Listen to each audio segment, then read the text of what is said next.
மெய்வழி கலைச்செல்வி அனந்தியக்கா அவர்களுடைய வரலாற்று தொடர்ச்சி. விடுதிக்கு ஆண்டவர்கள் எழுந்தருள். எங்கள் விடுதிக்கு எதிரில் தங்க ஆச்சாரி மெய்வழி பாண்டியானந்தர் விடுதி இருக்கும். அவர் வேலை செய்யும் பட்டறைக்கு தெய்வம் அவர்கள் வந்து உட்கார்ந்து பார்ப்பார்கள்.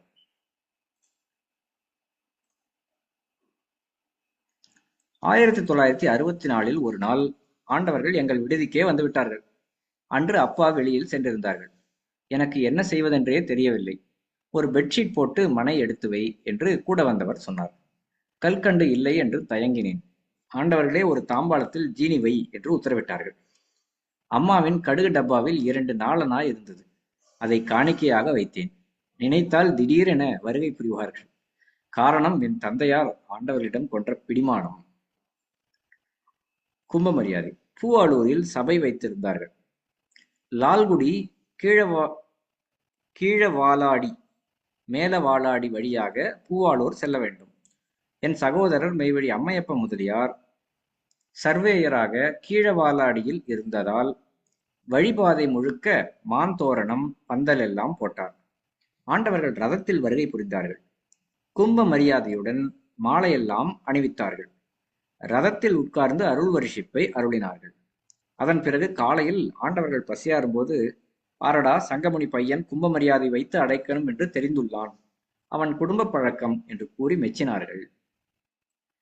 பெயர் மாற்றம். மெய்வழி சிவச்சுடர் அனந்தர் விடுதியும் எங்கள் விடுதியும் பக்கம் பக்கமாக இருந்ததால் இரு வீட்டார் நபர்களின் பெயர் ஒத்து இருக்கும். அதனால் ஒருவரை கூப்பிட்டால் மற்ற வீட்டில் இருப்பவர் பதிலளிப்பார். சிறுவர்கள் மகிழம் பூக்களை எடுத்து கோர்த்து ஆண்டவர்களிடம் சமர்ப்பிப்பார்கள். இரு வீட்டு சிறுவர்களும் மகிழம்பூவை கோர்த்து சமர்ப்பித்துவிட்டு பெற்றோர்களிடம் சொல்லாமலே தெய்வமர்களிடம் பெயர் மாற்றத்திற்கு உத்தரவு கேட்டார்கள். மெய்வழி சிவச்சுடர் அனந்தர் வீட்டு குழந்தைகளுக்கு சாலை தாயகம், சாலை நாயகம் என்றும், என் தங்கைக்கு சாலை தமயந்தி என்றும் நாமம் சூட்டினார்கள். மெய்வழி கலைமகா ஆனந்தர் மகள் தாரகம், என் தங்கை எல்லாம் பள்ளிக்கு செல்லாமல் திருமாளிகை கிணற்றருகில் விளையாடி கொண்டு இருந்தார்கள். என் அம்மா தண்ணீர் எடுக்க அங்கு சென்றார். என்ன இங்கு இருக்கிறீர்கள், ஸ்கூல் போகலையா என்று கேட்க தெய்வம் அவர்கள், நீங்கள் எல்லாம் ஸ்கூலுக்கு அனுப்புகிறீர்கள், ஆனால் அவங்க நான் சொன்னபடி மெய்க்கல்வி போதும் பொய்க்கல்வி வேண்டாம் என இங்கேயே உட்கார்ந்திருக்காங்க என்று கூறி அருளினார்கள். சூதானம். என் அத்தையின் கணவர் திமுக கட்சி பிரமுகராக இருந்தார். என் மனைவி மெய்வழிச்சாலையில் சேர யாதொரு தடையும் இல்லை என்று அவர் எழுதியே கொடுத்து விட்டிருந்தார். அதனால் என் அத்தை ஒரு சமயம் காஷாயம் வேண்டி சபையில் நின்றார்.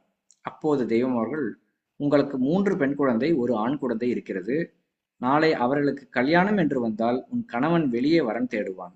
நீயோ சாலையில் கொடுக்க வேண்டும் என்று இருப்பாய். உங்களுக்குள் சண்டை வரக்கூடாது. சாலைக்கு போவதால் புருஷனை விட்டுவிட்டால் என்று அங்கே பேசக்கூடாது. அதனால் நீ போக்குவரத்தில் இருந்தால் போதும்.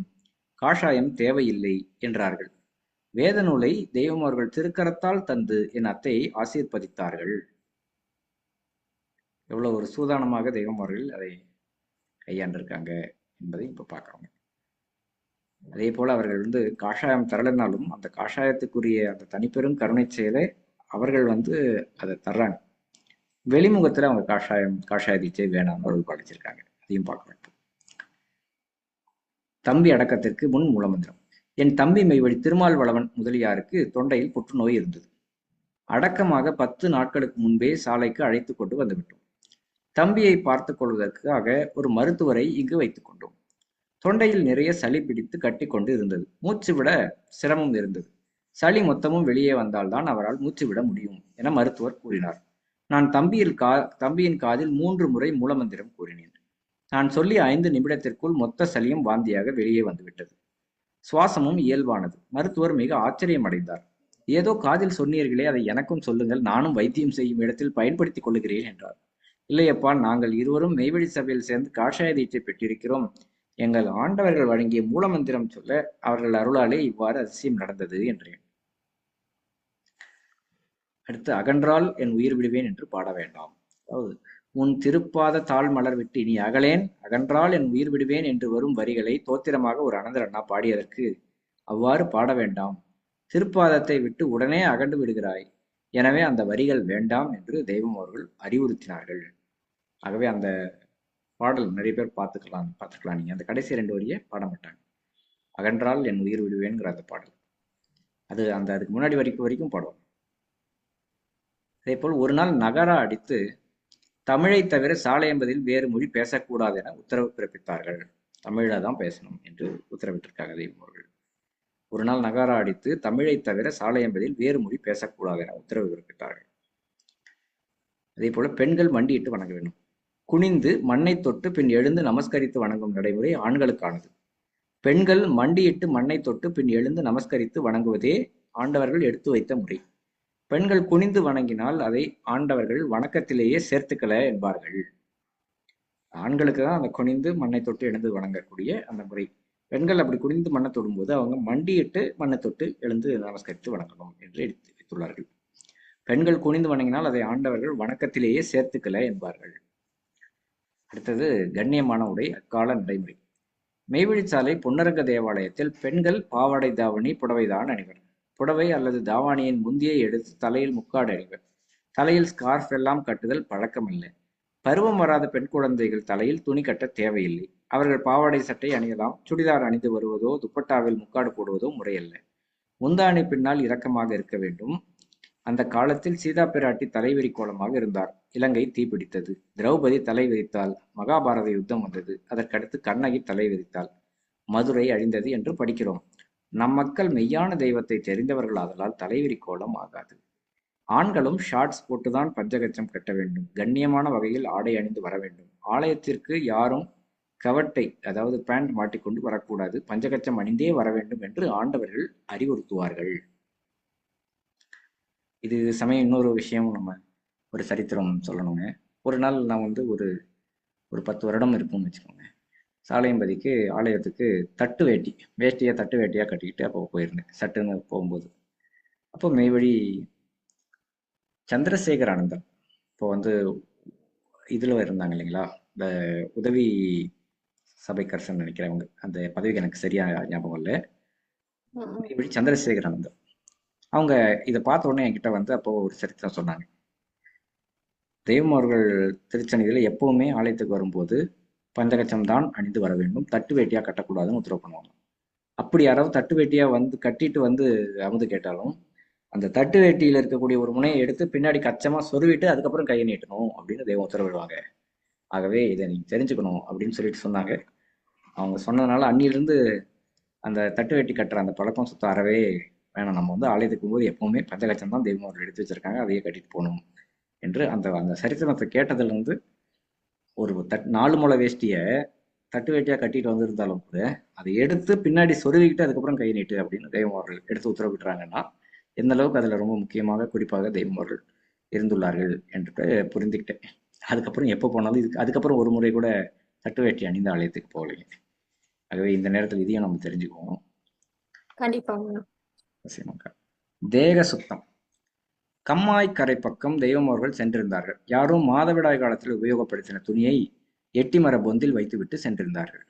மரத்தில் அதை பார்த்ததும் உடனே ஆலயத்தில் நகாரா அடித்து பெண்களை விசாரித்தார்கள். யார் என கேட்டால் யாரும் வாய் திறக்கவில்லை. மாதவிடாய் என்பது தவறே கிடையாது, இறைவன் படைப்பது. நீ என்ன செய்ய வேண்டுமெனில் மரத்தில் குச்சி ஒடித்து மண்ணை தோண்டி அந்த துணியை போட்டு மூடிவிடு. அதன் மேல் ஒரு கை தண்ணீர் தெளித்து விட்டால் அந்த ஈரத்திற்கு கரையான் வந்து தின்றுவிடும். இப்படி துணியை போடாதீர்கள் என்று உத்தரவிட்டார்கள். எந்நேரம் தேகம் அசுத்தம் அதாவது ஸ்கலிதமானாலும் துணிகளை நனைத்து போட்டு குளிக்க வேண்டும்.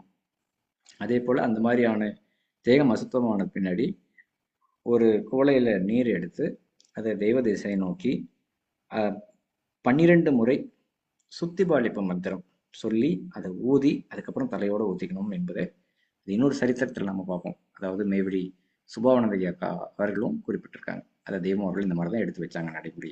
12 முறை சுத்தி பாலிப்பு மந்திரம் சொல்லி ஊதி தலையோட ஊத்திட்டு அதை சுத்திகரிக்கணும். அதே போல துணிகளை நினைத்து போட்டு குளிக்க வேண்டும் என்று அக்காவும் அந்த நடைமுறை தெய்வம் அவர்கள் எடுத்து வச்ச நடைமுறையை நமக்கு பகிர்ந்துக்கிறாங்க. அதுக்கப்புறம் பாராவணக்கம் பெண்கள் ஆலயத்தில் கூடாது. இரவு 11:30 மணிக்கு மேல் ஆலயத்தில் பெண்கள் இருக்கக்கூடாது என்பது நெறிமுறை. ராகவசந்திர பிரான் உள்ளிட்ட முன்வந்த பாரவான்கள் இரவில் 12 மணிக்கு மேல் ஆலயத்திற்கு வந்து தெய்வம் அவர்களிடம் கலந்துரையாடுவார்கள். இதெல்லாம் அந்த காலத்துல தெய்வம் அவர்கள் எடுத்து அறிவிக்கவே அதெல்லாம் கேட்டு நமக்கு இவங்க பகிர்றாங்க. ஆரம்ப காலத்தில் ஒரு சமயம் பிறவியர்கள் போட்டி போட்டுக்கொண்டு மட்டன் கடையில் ஒரே கூட்டமாக நின்றார்கள் என்று ஒருவர் தெய்வம் அவர்களிடம் சொல்லிவிட்டார். ஆட்டின் ஈரலுக்கு போட்டி ஆயிற்று. தெய்வம் அவர்கள் அன்று மாலை வணக்கத்திற்கு பிறகு இன்றிலிருந்து யாரும் கறி மீன் சாப்பிடக்கூடாது என்று உத்தரவிட்டார்கள். மெய்வழி கலைமகானந்தர், எனக்கு ஆஸ்துமா இருக்கு, நான் கோழி சாப்பிடுவேன் என்றார். தெய்வம் அவர்கள், நீ மருந்து என்று நினைத்து சாப்பிடு, ருசிக்கு சாப்பிடக்கூடாது என்று உத்தரவிட்டார்கள். அடுத்து ஒரு பிறவியர், எனக்கும் ஆஸ்துமா இருக்கு என்றார். தெய்வம் அவர்கள் சிறிது கோப குறி பிறங்க, யார் யாருக்கெல்லாம் ஆஸ்துமா இருக்கு, என்ன நினைத்து கொண்டிருக்கிறீர்கள்? ஒரு உத்தரவு செய்தால் பின்பற்றுவதை விட்டு கீழ்ப்படியாம எங்கிருந்துடா வந்தது என்று கடிந்து கொண்டார்கள். அப்போது உத்தரவு வாங்கிய ஒரே ஆனந்தர் மெய்வழி கலைமகானந்தர் மட்டும்தான். தெய்வம் அவர்கள் கிருபையால் அளிக்கும் ஜீவப்பிரயாணம். 1964 போஸ்ட் ஆபீஸில் வேலை பார்த்த ஒருவர் சாலையம்பதி சந்நிதி வீதியில் இருந்தார். உடல்நிலை மோசமான நிலையில் அவர் இருந்தார். தெய்வம் அவர்கள், அவன் என்னிடம் வந்துவிட்டான் என்று உத்தரவிட்டதால் அனைவரும் அவரை சுற்றி சற்று நேரத்தில் அடக்கமாவார் என எதிர்பார்த்திருந்தோம். அவருக்கு பென்ஷன் வரும், எனக்கு இன்னும் பென்ஷன் வரவில்லை என்று சொன்னார். உடனே மெய்வழி நட்சத்திரானந்தர் தன்னுடைய பணத்தை 32 ரூபாய் எடுத்துக் கொடுக்க, இது அல்ல, என்னுடைய பென்ஷன் வரும் என்றார். உடனே மெய்வழி ஜெகத்துலானந்தர் அதனை கொண்டு வந்து கொடுத்தார். அந்த பணத்தை பெற்று தன் மனைவியிடம் கொடுத்துவிட்டு தானே சமரசவேதநாதாவே என்று சொல்லி வணக்கம் செய்து அடக்கமானார். உடனே தெய்வம் அவர்கள் ஆலயத்திலிருந்து, நட்சத்திரா தீர்த்தம் கொண்டு போய் கொடு என்று உத்தரவிட்டு அருளினார்கள். 1970 புதுக்கோட்டை மெய்வழி வேணுகோபால் அனந்தர் என்பவர் அடக்கமாகிவிட்டார். அவர் மனைவி சாலைக்கு வருவதில்லை. அவரை எரிப்பதற்காக சுடுகாட்டிற்கு எடுத்து சென்று விட்டார்கள். கட்டையெல்லாம் வைத்து எரிக்கப் போகும்போது அவர் முகத்தில் அம்மை போட்டிருந்தது தெரிந்தது. அம்மை போட்டு அடக்கமானால் எரிக்க மாட்டார்கள், அதனால் வெட்டியான் எரிக்க மாட்டேன் என்று மறுத்து விட்டான். உடனே பிம்பம் மண்மறைவு செய்யப்பட்டது. அதே சமயம் இங்கு ஆலயத்தில் தெய்வம் அவர்கள், அவன் என்னை காப்பாற்றுங்கள் காப்பாற்றுங்கள் என்று கத்துகிறான், அதனால் அம்மையை வரவழைத்தேன் என்றார்கள். எங்களுக்கு யார் என தெரியவே இல்லை. அவர் அடக்கமானது யாருக்கும் தெரியாது. இந்த விஷயம் வந்து சேர 4 நாட்கள் ஆகிவிட்டது. பிறகுதான் உணர்ந்தோம். மெய்வழி ஜெயமதுர அனந்தர் அண்ணாவின் மனைவி மெய்வழி யசோதா அனந்தகி அக்கா அடக்கமானார். ஆடை மாற்றின பிறகு, யசோதா அக்கா இந்த முறை திருவிழாவிற்கு வருவதாக சொல்லிவிட்டு ஒரேடியாக தெய்வமோரிடம் சென்று விட்டீர்களா என்று நான் சொல்லுகிறேன். உடனே கண்ணை திறந்து பார்த்துவிட்டு மூடுகிறார்கள். இதே போல் மெய்வழி மங்கையர்க்கரசி அக்கா, அதாவது மெய்வழி பர்குணா ஆனந்தரின் மனைவியை அடக்கமாகிவிட்டார்கள். நான் சென்றதும் மங்கையர்க்கரசி அக்கா என்று கூப்பிட்டேன். கண்ணை திறந்து என்னை பார்த்தார்கள். ஆண்டவர்களின் வல்லபத்தை உணர வைக்கும் அதிசய சரித்திரங்களை நினைக்கும் பொழுதெல்லாம் என் உடம்பு சிலிர்க்கிறது, கண்ணீர் பெருகுகிறது. ஆண்டவர்களின் சீடர்களாகிய மெய்யடியார்களின் வரலாறுகளை மெய்வழி வரதராஜ ஆனந்தரும் மெய்வழி பத்மநாத ஆனந்தரும் மரணமிலா பெருவாழ்வு என்ற நூல் வடிவத்தில் பதிப்பிக்க திட்டமிட்டிருந்தார்கள். அதில் குருபத்தினி பனிமதி நாச்சியார் பெரியம்மா அவர்களின் சரிதத்தையும் பதிப்பிக்க மெய்வழி வரதராஜானந்தர் என்னை அழைத்து கொண்டு பெரியம்மாவை பேட்டி கண்டு டேப் ரெக்கார்டரில் பதிவு செய்தார்கள்.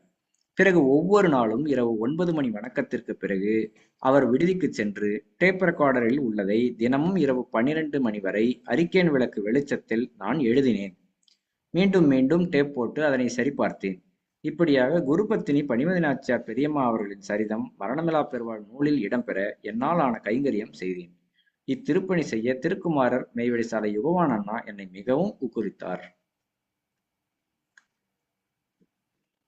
நவநாதர்கள் அடக்கஸ்தலம். ஆந்திராவில் துங்கபத்ரா நதி என்று ஒரு நதி இருக்கிறது. அது மந்திராலயம் என்ற இடத்திற்கு அருகில் இருக்கிறது. நாங்கள் ஒரு முறை சுற்றுலா போயிருந்தோம். அப்பொழுது எங்களை அழைத்து வந்தவர், இந்த நதியை தாண்டி நவநாதர்கள் ஜீவசமாதி இருக்கிற இடம் ஒன்று இருக்கிறது, பார்க்க வருகிறீர்களா என்று சொல்லி எல்லோரையும் கூட்டிக் கொண்டு போனார். துங்கபத்ரா நதியில் படகில் போனோம். எதிர்கரைக்கு போன உடனே அடர்ந்த காடு. அந்த காட்டுக்கு நடுவில் 9 சமாதி இருந்தது. அந்த சமாதி அருகில் ஒரு பலகையில் பழைய காலத்து தமிழில், யாரும் சத்தம் போடாதீர்கள், அமைதியாக இருங்கள், இங்கு தேவர்கள் தவம் செய்து கொண்டு இருக்கிறார்கள் என்று எழுதியிருந்தது. இதை காண ஆச்சரியமாக இருந்தது. 9 பேருக்கு அவர்கள் அவ்வளவு சிறப்பித்திருக்கின்றார்களே, ஆனால் நம் சாலையம்பதியில் ஜீவ வித்துக்கள் ஆயிரக்கணக்கில் அவ்வாறு பரிசுத்த பிரயாணமாகி மண்மறைவு செய்யப்பட்டிருக்கிறார்களே, அப்போது எவ்வளவு கொடுத்து வைத்தவர்களாக இருக்கிறோம் என்று ஆண்டவர்களை எண்ணி கண்ணீர் வடித்தோம். எங்களைப் போலவே தேகம் எடுத்து இதனை படித்து கொண்டுள்ள நன்மனம் கொண்ட வாசகர்களே, கைலாய வைகுந்த பிராப்தியாகிய மேற்கூறிய பெரும் பதவியை வேண்டி நிற்போருக்கெல்லாம் இனாமாக வழங்கும் இறுதி அவதாரமாகிய கல்கி மகதி பிரம்மோதய சாய் ஆண்டவர்கள் கிருபையை பரிபூரணமாக பெற்று உய்வடைய வருக. என்றென்றும் பரமபத நித்திய மகிழ்ச்சி வாழ்வு வரம் பெருக. குருவாழ்க, குருவே துணை. இவங்க தான் அவங்க தாய் தந்தையர். மெய்வழி சங்கமணி அனந்தர், மெய்வழி கனகாம்பிகை அனந்தகி தம்பதியர். பார்க்க முடியுதுங்களா இதுல? தெளிவா இருக்குங்கண்ணா.